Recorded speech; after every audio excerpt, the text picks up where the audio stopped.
will leave Islam today, right now, this second, the minute someone can find me a contradiction in the Quran. You're always so confident, like it can't be done. Coley, there's no way you're talking about confidence. You're about to pull up some verses a little kid can refute. It's honestly an embarrassment for you Christians to upload videos like this just to entertain your layman Christian friends. There's a reason why you haven't seen Coley ever talk about how he's converted a Muslim to Christianity. It's because his videos are god-awfully disingenuous, as I'll now show. It's a classic.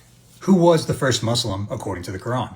Because Surah 6:14 says it was Muhammad who was the first to submit. But Surah 7:143 has Moses being the first of the believers. Wow, it's almost like it's because it's not Allah speaking here, but it's Moses and Muhammad. Both of them individually speak, and that they're claiming that they're the first. So contextually, it's within the context of the speaker. If I say last to the door loses, I'm talking about the last person in my direct context of my conversation. I don't need to specify in the conversation last person out of all three of us within this 5-minute event, because that's already contextually implied within the conversation. It doesn't take a genius to figure that out. So let's just use that same argument on the Bible. Obviously, you don't take arguments within context, so we're going to read these passages without context. The 10 Commandments says, "Thou shalt not kill," but the Bible numerous times allows genocide of little innocent babies and animals. Without context, that is a clear-cut contradiction because you don't accept context. Obviously, contextually, the 10 Commandments is in the context of unjust killings and not in the context of war, but you don't care about context unless it's about a Bible contradiction, I guess. One I find really interesting.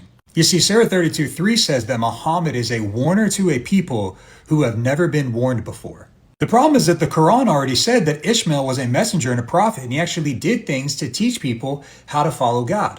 So how can Muhammad be of the line of Ishmael when he's from a people that have never had a prophet? God-awful argument. Ishmael isn't even an Arab. He had Arab wives and his children became Arabized, so he was never even a prophet to the Arabs. But even if I granted he was an Arab, why does a prophet to the Arabs 1,000 years before the Quraysh tribe even exists now then assume that the Quraysh tribe, which came into existence after Ishmael had passed, had Ishmael as their own personal prophet? That literally does not make any sense at all. Noah isn't the prophet and warner to the Israelites. They only know his information because the Jewish prophet Moses came to them and informed them on Noah. Noah was not a warner to the Israelites. That was interesting. According to Surah 2:221, Muslims aren't allowed to marry idolatrous women, those who are polytheistic, right, worshipping false gods. I don't have enough time to show his full argument. He essentially makes the claim that the Quran says you can't marry polytheists, but you can marry people of the scripture, but the Quran calls people of the scriptures polytheists, so that's a contradiction. His argument is based upon a false equivocation. The Quran has multiple semantic uses for polytheist. Polytheism as a title for people, such as the mushrikeen, which is only used to describe stone idol worshippers like Megan pagans because they're actually titled as mushrikeen. The people of the scripture, according to the Quran, do believe in Allah, but by theology they ascribe polytheism by definition. But they're not under the title of mushrikeen because they claim monotheism and claim Abrahamic faith, but Allah condemns their theology as inciting polytheistic theology. He's not calling the Meccan pagan stone idolaters though.